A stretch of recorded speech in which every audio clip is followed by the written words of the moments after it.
এদিকে মাসির আত্মীয়ের বাড়িতেছি, মানে আমরা মাসির বাড়ি, আমরা আরেকটা মাসি এদিকে রান্তাছে, মাসি আসতেছে তাই খালি ভিডিও করে।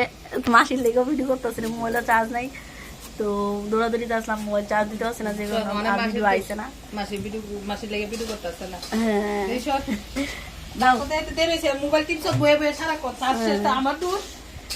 এদিকে জয়জিত বেরিয়েছে মা, এদিকে আছে একদম দিদা, দিদা আইছে, মানে মায়ের বাড়িতেছে না গো, দিদার মায়ের বাড়ি, মানে মাসির বাড়ির লগে।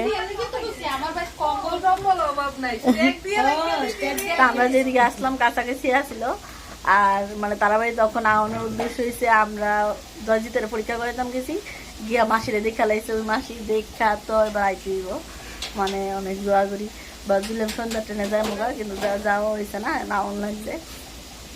তো অ্যাকচুয়ালি মেন হচ্ছে রিজিক, রিজিক যে জায়গা থাকে এই জায়গা মানে মানে খাওয়ান লাগে, মানে রিজিক এমন একটা জিনিস, সবাই যে কয়ে আইছে আমরা মানি না, অনেক সময় বিশ্বাস করি না, অ্যাকচুয়ালি এমন হয়, নাইলে তারা লোক আমরা কে হঠাৎ দেওয়া হইব, আর কে এখন হঠাৎ আইলাম, মানে ইডো ইডো আমরা বাপদমও কিন্তু পারছি না।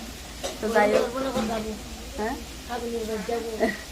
আমরা ভাবছি যে আজকে সন্ধ্যা ট্রেনে ধর্মনগর জমগা, ওইখানে যাই আমরা একটা কাকু, যদি পরে ট্রেন না পাই তাহলে ওইখানে কাকুবের জমগা, কালকে সকালে বাড়ির জমগা, আগে থাকুন এটা ভাববার রাখছিলাম। এরপরে আর নাহলে যদি বাড়ির ট্রেন পাই 1-1.5 ঘন্টার মধ্যে, বা কাছাকাছি আছে ট্রেন বা যাইতে পারুম তাহলে যাইলাম গইলে, কিন্তু যাওয়া হয়েছে না, এ নাও লাগছে, এই হয়েছে রিজিক। যাই হোক, চলো টাটা।